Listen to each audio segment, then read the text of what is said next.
अस्सलाम वालेकुम। मैं हूं सैयद मंसूब हसन।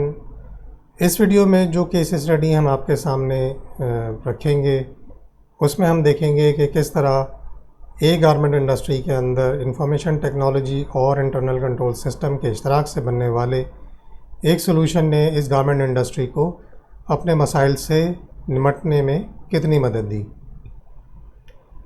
इस वीडियो के अंदर हम इस इंडस्ट्री के बारे में थोड़ा जानेंगे, इस असाइनमेंट के बैकग्राउंड के बारे में डिस्कस करेंगे, जो चैलेंजेस उस इंडस्ट्री को दरपेश थे उसके बारे में बात करेंगे, जो सॉल्यूशन डेवलप किया गया उसके बारे में बात करेंगे और जो उसके नतीजे में फ़वाइद हासिल हुए हम उसके ऊपर भी बात करेंगे। आइए सबसे पहले देखते हैं इस इंडस्ट्री के बारे में। ये इंडस्ट्री एक गारमेंट मैन्युफैक्चरिंग इंडस्ट्री कहलाती है। इसके अंदर रोज़मर्रा की ज़रूरियात से लेकर फ़ैशन गारमेंट्स तक तमाम किस्म के गारमेंट्स तैयार किए जाते हैं, ना सिर्फ पाकिस्तान की ज़रूरियात के लिए बल्कि पाकिस्तान से बाहर भी ये गारमेंट्स एक्सपोर्ट किए जाते हैं। इस इंडस्ट्री की जो इनपुट है वो टेक्सटाइल मिल से आने वाले जो आउटपुट जो कि फैब्रिक है, वो फैब्रिक रॉ फॉर्म में भी हो सकता है और फिनिश फॉर्म में भी हो सकता है। तो फैब्रिक से लेकर गारमेंट में कन्वर्ट करना और कन्वर्ट करके उसको पैक करके उसे शिप करने तक इस इंडस्ट्री के अंदर तमाम काम परफॉर्म किए जाते हैं।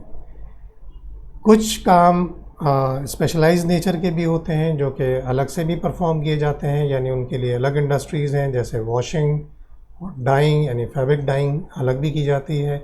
गारमेंट वॉशिंग वो भी अलग की जाती है, जैसे डेनिम जीन्स को स्टोन वॉश की ज़रूरत होती है तो उसके लिए स्टोन वॉशिंग फैक्ट्रीज़ या वॉशिंग फैक्ट्रीज़ जो हैं जिनके पास स्टोन वॉशिंग की फैसिलिटी भी अवेलेबल है वो काम कर रही होती हैं। जो बड़ी फैक्ट्रीज़ होती हैं उनके अंदर ये तमाम फैसिलिटीज़ इन हाउस भी हो सकती हैं और उनमें से कुछ वो आउटसोर्स भी कर सकते हैं। और एक बहुत कॉमन यानी बहुत आम एक प्रोसेस है जो कि CMT कहलाता है, यानी कटिंग, मशीनिंग और ट्रिमिंग, जो कि ज़्यादातर आउटसोर्स किया जाता है, यानी दूसरी फैक्ट्रियों को दे दिया जाता है, छोटी फैक्ट्रीज़ को दे दिया जाता है, जहाँ पर गारमेंट स्टिच होके आ जाता है और बाकी काम जो है वो मेन फैक्ट्री जिसके पास ऑर्डर है वहाँ पे परफॉर्म किया जाता है। आमतौर पे जो डिपार्टमेंट्स गारमेंट इंडस्ट्री के अंदर पाए जाते हैं उसके अंदर मार्केटिंग और बिजनेस डेवलपमेंट डिपार्टमेंट है, जो कि सैम्पलिंग और मर्चेंडाइजिंग डिपार्टमेंट के साथ मिलकर क्लाइंट की ज़रूरियात को समझने, उनकी स्पेसिफिकेशंस को समझने, उसके मुताबिक सैम्पल्स बनाने, उनकी कॉस्टिंग करने, इन सब में मिलकर काम करते हैं। और जब ऑर्डर ये सब स्पेसिफिकेशंस और कॉस्टिंग फाइनलाइज हो जाती है तो फिर वो ऑर्डर की शक्ल ले लेता है। फैब्रिक स्टोर डिपार्टमेंट होता है, फैब्रिक सोर्सिंग का डिपार्टमेंट यानी परचेज़ डिपार्टमेंट वो अलग भी हो सकता है, एक्सेसरीज़ की परचेज़ का डिपार्टमेंट अलग भी हो सकता है, कॉमन भी हो सकता है। ये स्टोर्स फैब्रिक और एक्सेसरी का स्टोर कॉमन भी हो सकता है और अलग अलग भी हो सकते हैं। कटिंग डिपार्टमेंट होता है, स्टिचिंग डिपार्टमेंट होता है, स्टिचिंग फ्लोर भी इसे कुछ जगहों पे कहा जाता है। एक डिपार्टमेंट बारटेक होता है जिसे जहाँ पर काज, बटन और ओवरलॉक परफॉर्म किया जाता है। गारमेंट वॉशिंग डिपार्टमेंट अगर कोई बड़ी फैक्ट्री है तो उसके अंदर इन हाउस भी हो सकता है। फिनिशिंग और पैकिंग डिपार्टमेंट होता है जहाँ पर कि गारमेंट को पैक किया जाता है और फिर शिप किया जाता है। बड़ी फैक्ट्रीज़ के अंदर क्वालिटी एश्योरेंस या क्वालिटी कंट्रोल डिपार्टमेंट होता है। छोटी फैक्ट्रीज़ के अंदर आमतौर पे चेकर्स होते हैं जो कि मुख्तलिफ़ एक्टिविटीज़ को रियल टाइम बेसिस के ऊपर चेक कर रहे होते हैं। क्योंकि काफ़ी मशीन्स होती हैं किसी भी गारमेंट इंडस्ट्री के अंदर, तो वहाँ पर मशीन मेंटेनेंस अगर बड़ी फैक्ट्री है तो डिपार्टमेंट की शक्ल में होती है या फिर कोई मशीन मेंटेनेंस का इंचार्ज भी हो सकता है। मैन्युफैक्चरिंग प्रोसेसेस को देखते हैं। मुख्तलिफ़ किस्म में मैन्युफैक्चरिंग प्रोसेसेस पाए जाते हैं। जिस क्लाइंट की हम बात कर रहे हैं वहाँ पर 3 किस्म के मैन्युफैक्चरिंग प्रोसेसेस थे, जिसमें एक प्रोग्रेसिव बंडल सिस्टम था। इसके अंदर ये होता है कि जब गारमेंट की कटिंग होती है तो ज़ाहिर कि काफ़ी लेयर्स की शक्ल में होती है। एज़ पर ऑर्डर 25, 30, 50 जितनी भी लेयर्स जैसे भी कटिंग की कैपेसिटी है उसके मुताबिक लेयर्स बना के उनकी कटिंग की जाती है। तो गारमेंट्स के जो मुख्तलिफ़ पार्ट्स होते हैं तो उनके पार्ट्स के वो फिर बंडल्स बन जाते हैं। ये बंडल्स जो है ना फिर मुख्तलिफ़ कारीगरों को, मुख्तलिफ़ वर्कर्स को इशू किए जाते हैं। वो उनमें बंडल्स की शक्ल में काम परफॉर्म करते हैं और वो अपना काम करने के बाद उसको नेक्स्ट स्टेप को फॉरवर्ड कर देते हैं, और इस तरह ये आगे बढ़ते बढ़ते किसी फाइनल स्टेज पे पहुंच जाता है जहां पर इसको कंप्लीट गारमेंट की शक्ल दी जाती है। सेक्शन प्रोडक्शन सिस्टम एक इम्प्रोवाइज शक्ल है प्रोग्रेसिव बंडल सिस्टम की, जहाँ पर के मुख्तलिफ मशीन्स को एक सेक्शन की शक्ल दे दी जाती है, जहाँ पर एक्टिविटीज़ आइडेंटिफाई कर दी जाती हैं कि ये सेट ऑफ मशीन्स जो हैं यहाँ पे ये एक्टिविटी परफॉर्म की जाएगी। तो वो एक्टिविटीज़ सेक्शन में परफॉर्म करके फिर कोई एक सेक्शन गारमेंट को फिनिश फॉर्म दे रहा होता है, उसे कंप्लीट कर रहा होता है, और फिर वो आगे अगले डिपार्टमेंट को फॉरवर्ड किया जाता है। एक मेक थ्रू सिस्टम कहलाता है या फुल पीस सिस्टम कहलाता है, जिसके अंदर किसी भी एक कारीगर को तमाम जो एक गारमेंट के तमाम पीसेस हैं वो उसको दे दिए जाते हैं, और वो उसको एक कंप्लीट गारमेंट की शक्ल दे देता है। एक फ़्लो चार्ट देख लेते हैं कि किस तरह ये काम करता है। पहले गारमेंट रॉ मटेरियल की सोर्सिंग होती है, फिर वो रॉ मटेरियल स्टोर्स में आता है, वहाँ से फिर कटिंग को इशू होता है, कटिंग से फिर वो मशीनिंग स्टिचिंग पे जाता है, स्टिचिंग में जो भी प्रोसेस मैन्युफैक्चरिंग प्रोसेस हो वहाँ से गुज़र के फिर वो बारटेक पे आता है, बारटेक से फिर वो क्रॉपिंग पे आता है। क्रॉपिंग वो एक्टिविटी है जब बारटेक यानी काज बटन और ओवरलॉक के नतीजे में या स्टिचिंग के नतीजे में जो एडिशनल थ्रेड्स इजाफी धागे निकले हुए होते हैं, उन धागों को रिमूव किया जाता है क्रॉपिंग के सेक्शन में या क्रॉपिंग की एक्टिविटी के अंदर। इसके बाद अगर गारमेंट को वॉशिंग की ज़रूरत हो, चाहे वो इंटरनल हो या एक्सटर्नल हो, तो वॉशिंग पे चला जाता है, और वहाँ से वापस आके फिर वो फिनिशिंग में चला जाता है।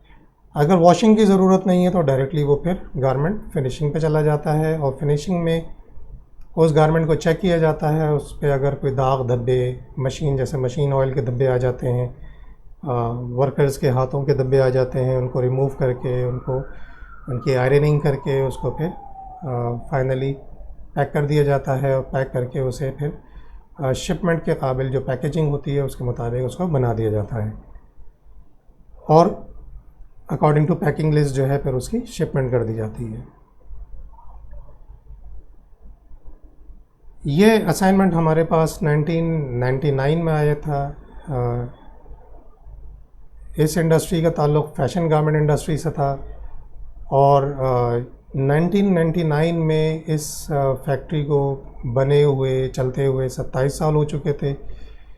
ये कुछ दुनिया के मशहूर ब्रांड्स के लिए प्रोडक्ट्स बना रहे थे, उनको एक्सपोर्ट कर रहे थे, और तकरीबन 200 के करीब 200 से ज़्यादा इनके पास एम्प्लॉइज़ थे, जिसमें कॉन्ट्रैक्ट लेबर और परमानेंट एम्प्लॉइज़ दोनों तरह के लोग थे, और उनको कुछ ऑपरेशनल और फाइनेंशियल मसाइल का सामना था, जिसके लिए उन्होंने हमें दावत दी कि आप आएँ और देखें, और हमारी कुछ अगर मदद कर सकते हैं तो मदद कीजिए। तो आइए देखते हैं कि जब हम वहाँ पे पहुँचे तो हमें कौन से चैलेंजेस नज़र आए। जब हमने असेसमेंट की वहाँ की, तो हमने देखा कि वहाँ पर काफ़ी सिग्निफिकेंट लॉसेस हो रहे थे जो कि अनकंट्रोल्ड थे।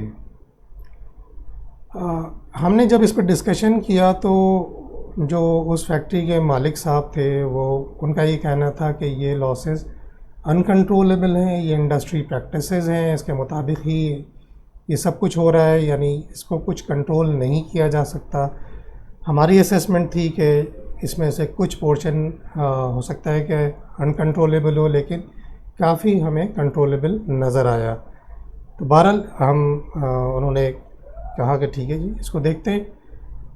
अगला जो चैलेंज हमें नज़र आया कि वो शॉर्ट प्रोडक्शन, यानी रॉ मटेरियल फुल जो यूनिट्स जो शिप करने थे, जो बनने थे उस पर्टिकुलर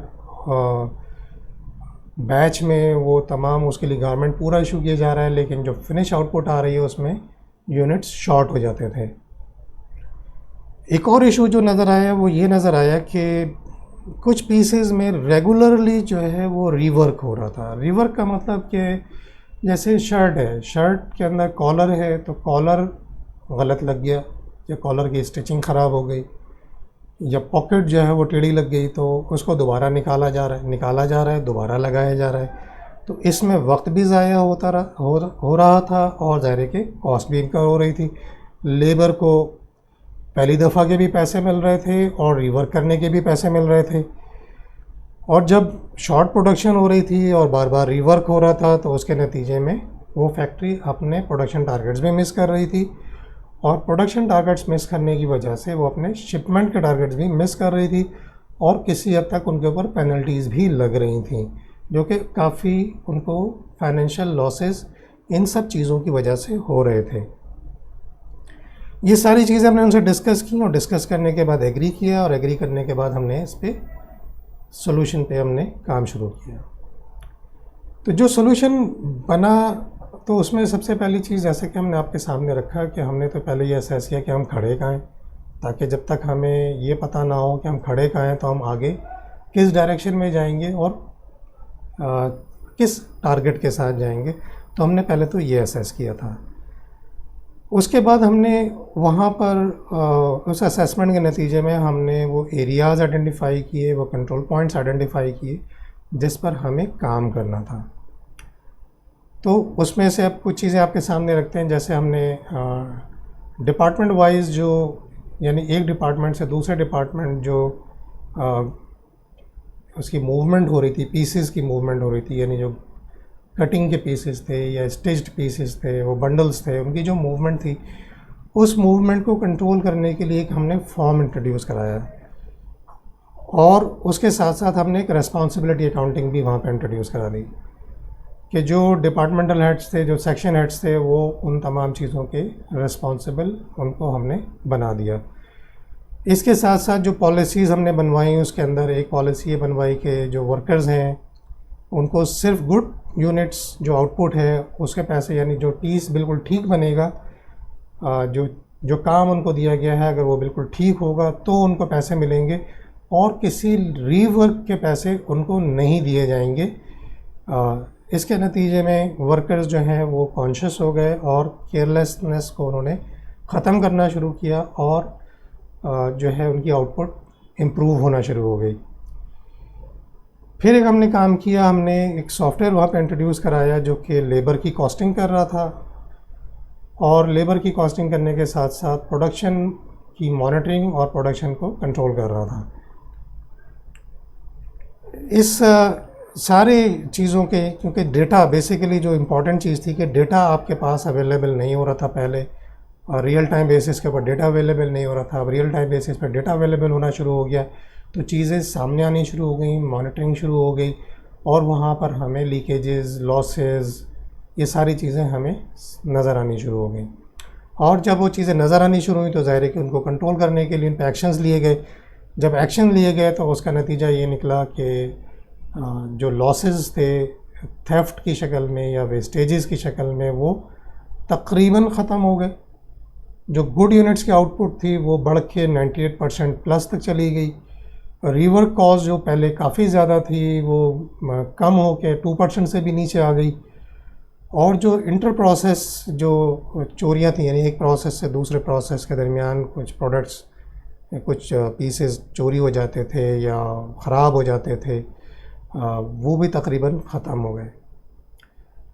जब ये चीज़ें ख़त्म हुई तो उसके नतीजे में फैक्ट्री ने अपने प्रोडक्शन टारगेट्स को मीट करना शुरू कर दिया, और प्रोडक्शन टारगेट जब मीट होना शुरू हो गए, गुड क्वालिटी आउटपुट आनी शुरू हो गई, तो शिपमेंट टारगेट्स भी जो हैं वो उनके पूरे होने शुरू हो गए, टाइमली शिपमेंट शुरू हो गई, जिसका बरमला एतराफ़ उनके जो बाइंग एजेंट्स थे उन्होंने किया कि उन लोगों को उस फैक्ट्री की तारीख़ में कभी इतनी अच्छी क्वालिटी की आउटपुट मुकम्मल क्वांटिटी के साथ कभी टाइम पर इतनी नहीं मिली थी जितनी अब उनको मिलनी शुरू हो गई थी। ये तकरीबन 3 से 4 महीने में ये आउटपुट आनी शुरू हो गई थी। हमारे जो भी मेजर्स दिए गए थे, इसमें मैनेजमेंट ने डेफिनेटली इसके ऊपर काम किया। मैनेजमेंट ने अपनी ज़िम्मेदारी के साथ इन चीज़ों को इम्प्लीमेंट करवाया, और उसके नतीजे में ये सारे बेनिफिट्स हासिल हुए। इन बेनिफिट्स से आप भी फ़ायदा उठा सकते हैं, यहाँ से हिंट्स आप ले सकते हैं अपने इदारों के अंदर। चीज़ों को इसी तरह आइडेंटिफाई करके उनके अंदर कंट्रोल्स इंट्रोड्यूस करा सकते हैं, और लीकेजेस आइडेंटिफाई करके उन पर कंट्रोल्स इंट्रोड्यूस करा सकते हैं। तो आप इस वीडियो से काफ़ी फ़ायदा उठा सकते हैं।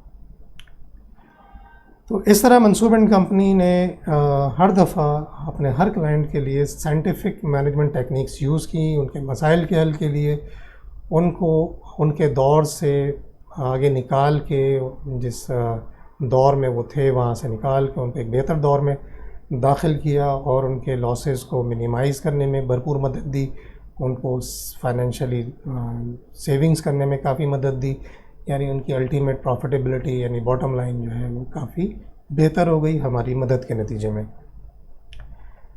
अगली वीडियो इंशाल्लाह हम आपके साथ शेयर करेंगे एक सीमेंट फैक्ट्री के बारे में, जहाँ पर के ISO जो है वो अडॉप्ट करने में जो उनकी जर्नी थी, जो उनको चैलेंजेस दरपेश हुए, जिस तरह हमने उस पर काम किया, वहाँ पर आपके साथ शेयर करेंगे। ये अडॉप्शन का केस है, नए सिरे से सब कुछ बनाने का केस नहीं है। तो ये एक बड़ा एक यूनिक असाइनमेंट है जो यकीनन आपको मज़ा आएगा सुनने में। तो ज़रूर अगली वीडियो का इंतज़ार कीजिए, आपको काफ़ी उसमें भी मालूमात मिलेंगी इंशाल्लाह। उम्मीद है इस वीडियो के अंदर आपको काफ़ी मालूमात मिली होंगी, उससे आप ज़रूर फ़ायदा उठाएंगे, अपने प्रोसेसेस को इम्प्रूव करने में आप इससे मदद लेंगे। इसको अपने स्टाफ के साथ शेयर कीजिए, अपने कोलीग्स के साथ शेयर कीजिए, बिज़नेस एसोसिएशन में शेयर कीजिए। और अगर आप हमारे चैनल को सब्सक्राइब नहीं करेंगे तो अगली वीडियो कैसे देखेंगे, तो इसलिए ज़रूर सब्सक्राइब कीजिए। मंसूब एंड कंपनी की ज़रूरत हो आपको तो आप हमारे कॉन्टैक्ट्स हाजिर हैं। हमारे कॉन्टैक्ट्स जो हैं वीडियो के डिस्क्रिप्शन में भी दिए जाते हैं, आप वहाँ से भी उनको तलाश कर सकते हैं, वहाँ से भी रास्ता कर सकते हैं। और आपका शुक्रिया अदा करना है, आप हमारी बातें बहुत तवज्जो से सुनते हैं, आप हमारी वीडियो को बहुत तवज्जो से देखते हैं। आपकी तवज्जो का बहुत बहुत शुक्रिया, आपकी वीडियो को देखने का बहुत बहुत शुक्रिया, लाइक करने का बहुत बहुत शुक्रिया।